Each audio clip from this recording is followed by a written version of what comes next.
আমি আজকে বিকেলবেলা চলে এসেছি আমাদের বাড়ির সামনের পার্কটায় একটু হাঁটতে। প্রেগনেন্সির সময় নিয়মিত হেঁটে নেওয়া খুবই ভালো।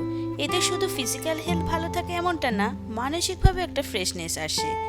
আমি প্রতিদিন অন্তত 20 থেকে 30 মিনিট হাঁটার চেষ্টা করি, কখনো কখনো 40 মিনিটও হয়। তবে প্রেগনেন্সির একেবারে গোড়ার দিকে, মানে এখানে যখন শীতকাল চলছে, প্রচণ্ড ঠান্ডা আর বরফের জন্য আমার অতটা বেরোনো হতো না। আর এখানে এখন সামার পড়তেই চতুর্দিকে সবুজ রং, সানলাইট আর হালকা হাওয়া সব মিলিয়ে এক ধরনের শান্তি লাগে। প্রেগনেন্সির সময় শরীরের কথা শুনে চলাটা খুবই জরুরি। বেশি চাপ না দিয়ে ধীরে ধীরে হাঁটি আর প্রয়োজন মতো বিশ্রামও নিয়ে নিই। এতে করে শরীরও ভালো থাকে আর মনের মধ্যেও একটা পজিটিভ এনার্জি কাজ করে। আর প্রতিদিন বিকেলে এই পার্কে আসতে আসতে এটা যেন আমার একটা অভ্যেসে পরিণত হয়েছে। তাই কোনো দিন মিস করলেই মনে হয় যেন সারাদিনে কোন একটা কাজ করিনি।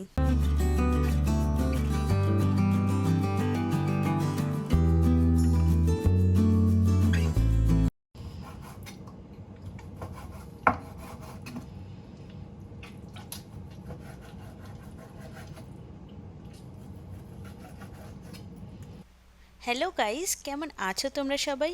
ভয়েস অফ হ্যাপিনেসের নতুন একটা ব্লগ নিয়ে আবারও চলে এসেছি তোমাদের কাছে। আজ এখানে শুক্রবার, সন্ধে এখন 7টা মতন বাজে। বিকেলে পার্ক থেকে ঘুরে এসে একটু জিরিয়ে নিয়েছি আর এখন চলে এসেছি রান্নাঘরে। আজ বানাবো ফ্রাইড রাইস আর চিলি চিকেন, তবে একেবারে ঘরোয়া পদ্ধতিতে। আমি বরাবরই একটু লাইট খাবার দাবার পছন্দ করি, আর বিশেষ করে এই প্রেগনেন্সিতে তেল মশলা একটু কম খাবারই চেষ্টা করছি, মানে যতটা হেলদি থাকা যায় তাই আর কি। আর এই মাংস কাটতে কাটতে চলো তোমাদের শোনাই ক্যানাডায় প্রেগনেন্সি মানে মাতৃত্বকালীন চিকিৎসা ব্যবস্থা কেমন হয়। তোমাদের অনেকেরই নিশ্চয়ই প্রশ্ন যে এখানে চিকিৎসা ব্যবস্থার সাথে দেশের কি পার্থক্য, বা এখানে নর্মাল ডেলিভারি, সিজারিয়ান সেকশন কোনটা বেশি প্রাধান্য দেওয়া হয়। প্রথমেই বলে রাখি, ইন্ডিয়ায় বেশিরভাগ প্রেগনেন্ট মহিলাই একজন গাইনোকোলজিস্টের তত্ত্বাবধানে থাকে। রেগুলার আল্ট্রাসাউন্ড, ব্লাড টেস্ট, ওষুধ সবই সেই গাইনোকোলজিস্টের তত্ত্বাবধানেই হয়। আর চিকিৎসা সরকারি আর প্রাইভেট দু ধরনের হাসপাতালেই হয়, যদিও হাসপাতালের মানে ফারাক থাকে। আর অনেকেই প্রাইভেট ক্লিনিককে বেছে নেয় ভালো পরিষেবা পাওয়ার আশায়। আর ক্যানাডায় প্রেগনেন্সি কনসেপ্টটা একটু আলাদা। এখানে প্রেগনেন্সি মানে শুধু ডাক্তার না, এখানে মিডওয়াইফ, অর্থাৎ বাংলায় আমরা যাকে ধাত্রী বা দাইমা বলি, তাদের একটা ভূমিকা আছে। এনারা মূলত লো রিস্ক প্রেগনেন্সি হ্যান্ডেল করে থাকে। এখানে ফোকাস বেশি মাদার সেন্ট্রিক কেয়ার, মানে মায়ের পছন্দ অপছন্দ, মানসিক স্বাচ্ছন্দ্য, জন্ম পদ্ধতি সব কিছুকে গুরুত্ব দেওয়া হয়। তবে কেউ যদি মনে করে ওবিগাইনি মানে অবস্টেট্রিশিয়ান গাইনোকোলজিস্টের কাছে যাবে, তারও কিন্তু অপশন খোলা আছে ক্যানাডায়। তবে আগের ভিডিওতে যেমনটা তোমাদের বলেছি, এই গাইনোকোলজিস্টের অ্যাপয়েন্টমেন্ট পেতে পেতে কিন্তু ক্যানাডায় 28 উইক হয়ে যায়। আর এই পুরো সময়টা জুড়ে কিন্তু একজন প্রেগনেন্ট মহিলা এখানে জেনারেল ফিজিশিয়ানের তত্ত্বাবধানেই থাকে। মানে থার্ড ট্রাইমেস্টার বা প্রেগনেন্সির অ্যাডভান্স স্টেজেই কিন্তু গাইনোকোলজিস্ট ইনভলভ হয়। আজকাল ইন্ডিয়ায় মেনলি বড় বড় শহরগুলোতে তো প্রাইভেট হাসপাতালে সিজারিয়ান ডেলিভারির হার অনেকটাই বেশি। অনেক সময় রোগীর চেয়ে ডাক্তার বা হাসপাতালের সিদ্ধান্তই প্রাধান্য পায়। তবে ক্যানাডায় কিন্তু যতটা সম্ভব নর্মাল বা ভ্যাজাইনাল ডেলিভারিকে উৎসাহিত করা হয়। সিজারিয়ান তখনই করা হয় যখন তা মেডিকেলি প্রয়োজনীয়, মানে বেবির পজিশন উল্টো, হার্টবিট কমে যাওয়া ইত্যাদি।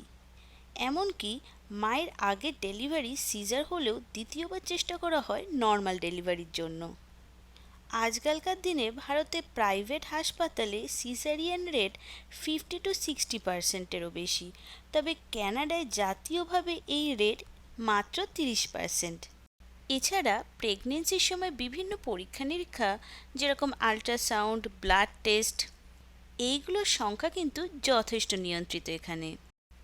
এখানে 20 সপ্তাহে অ্যানাটমি স্ক্যানের পরে কিন্তু সব কিছু নর্মাল থাকলে ডেলিভারির সময় 2 সপ্তাহ আগে আবারও আল্ট্রাসাউন্ড করা হয়। আর এই মাঝের লম্বা সময় কিন্তু কোনো আল্ট্রাসাউন্ড করা হয় না। তবে অবশ্যই কারোর কোনো কমপ্লিকেশন থাকলে সেই অনুযায়ী চিকিৎসা করা হয়। চলো, কথা বলতে বলতে আমার চিলি চিকেনের মশলা কিন্তু কষা হয়ে গেছে। এবার যে চিকেনগুলোকে হালকা করে ভেজে রেখেছিলাম শুরুতে, সেগুলোই দিয়ে একটু নাড়িয়ে আর প্রয়োজন মতো জল দিয়ে ফুটতে দেব। আর হ্যাঁ, টমেটো সসও কিন্তু অ্যাড করব।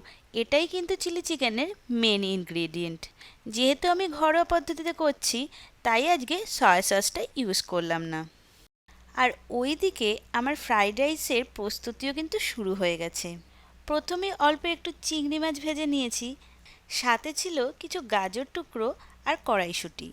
এবার এক সাইডে ডিমটাকেও ভেজে নেব। এই যে ডিমের ভুজি আমার রেডি হয়ে গেছে।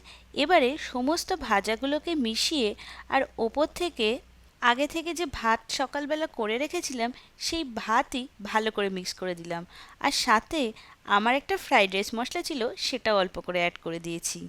তাহলে চলো, আজকে আমার ঘরোয়া পদ্ধতিতে ফ্রাইড রাইসের চিলি চিকেন রেডি।